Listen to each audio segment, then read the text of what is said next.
Bonjour. Tendre vers la meilleure version de soi-même. Je crois que c'est un peu la quête de tous ceux qui, à un moment donné, décident de se mettre en mouvement dans une démarche de développement personnel. Tendre vers la meilleure version de soi-même. Ce n'est pas une chose aisée, parce que ça demande d'avoir un recul sur soi-même, d'avoir un regard sur soi-même, et d'être dans l'observation et dans l'accueil de tout ce qui se passe, de tout ce que l'on voit, de tout ce que l'on ressent, de tout ce que l'on perçoit, de tout ce que l'on devine. Je crois que pour accéder à cette meilleure version de soi-même, cela demande d'être le plus authentique possible. Cela demande de prendre le temps de lever tous les voiles qui se sont déposés sur nous au fil du temps et de nos expériences. Être authentique, c'est autant être authentique vis-à-vis des autres, mais d'abord et avant tout être authentique vis-à-vis de soi-même. Ne pas se voiler la face, justement. Développer une posture d'observateur de soi. Être authentique, d'une certaine façon, c'est réussir à se mettre à nu. Parce que ce sont nos peurs qui nous font revêtir des comportements, des mots. Et quand on les dit ou quand on les manifeste, ces comportements, eh bien, on peut percevoir à quel point on n'est pas vraiment authentique envers nous-mêmes ou envers l'autre. Même si parfois on n'arrive pas vraiment à l'expliquer. On sent un tiraillement intérieur et ça suffit pour nous permettre de prendre conscience qu'on n'est pas totalement aligné ou authentique. Être authentique, ouais, c'est se mettre à nu. Être authentique, c'est accueillir sa vulnérabilité. Alors je sais que dans ce monde-ci, on est habitué à entretenir la croyance qu'il faut être fort. Il faut être fort dans ce monde, il faut se protéger pour ne pas être blessé. Et en même temps, plus on fait ça et plus on s'éloigne de soi-même et de cette authenticité. Se mettre à nu, c'est développer cette posture d'observateur envers soi-même pour pouvoir prendre conscience de chaque mécanisme qui jusque-là était inconscient, de chaque réponse automatique qui se déroule malgré nous, dans nos comportements, dans nos interactions avec les autres. Se mettre à nu, c'est oser se départir de tous les masques, de tous les costumes, de toutes les carapaces que l'on a pu mettre, que l'on a pu porter, consciemment ou inconsciemment, dans le but de se sentir aimé ou d'être adapté à une situation.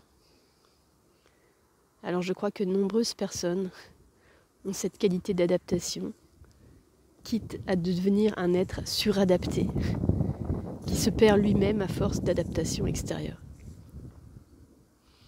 À force de porter les costumes de celui qu'on croit devoir être, on en oublie bien souvent qui l'on est.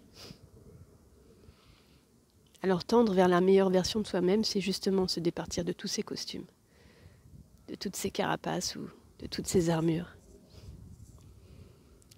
C'est accueillir sa propre vulnérabilité. Alors évidemment, ce n'est pas un exercice très confortable, parce qu'on peut avoir la sensation de se sentir faible. Mais je crois qu'en avançant dans cette direction, c'est justement là qu'on devient de plus en plus fort, en accueillant sa propre authenticité. Alors oui, quand on commence à se départir des carapaces, des masques ou des costumes, on peut avoir un peu la sensation de se sentir comme un mollusque hors de sa coquille. Et ouais, ça peut être effrayant dans ce monde dans lequel on peut se sentir parfois bousculé, malmené. Mais il y a un paradoxe vraiment dans tout ça. Il y a vraiment ce paradoxe de ressentir une force inconditionnelle qui nous traverse quand on est dans cette authenticité et dans cet alignement avec qui l'on est vraiment.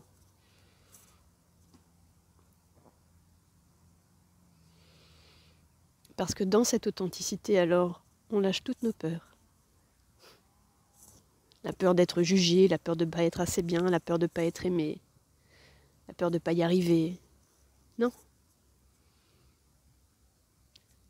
Parce qu'à ce moment-là, on est vraiment dans l'accueil total de tout ce qui nous constitue.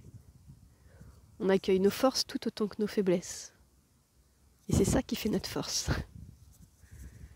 Il y a un cercle vertueux qui se met en place dans l'accueil de cette authenticité. Alors oui, c'est pas forcément un chemin agréable. Et en même temps, c'est un très joli chemin quand on prend le temps d'observer tout le parcours qui a déjà été réalisé. Développer l'observation de soi, développer une capacité de discernement vis-à-vis de soi, accueillir chaque facette de soi, mettre de la compréhension sur chacun de ses comportements, et de l'accueil, de l'amour, de la douceur, de la compassion, de la tendresse. Tout ça d'abord et avant tout par rapport à soi-même. Parce que l'on va réussir à développer cette capacité à s'accueillir soi, alors on sera de plus en plus facilement accueilli par l'autre. L'autre est toujours un miroir qui nous permet de voir où nous en sommes par rapport à nous-mêmes. Alors je vous invite à développer cette capacité d'observation de vous-même et d'accueillir toutes les facettes de vous-même. Je vous souhaite tout plein de bonheur. Je vous dis à tout bientôt. Ciao, ciao.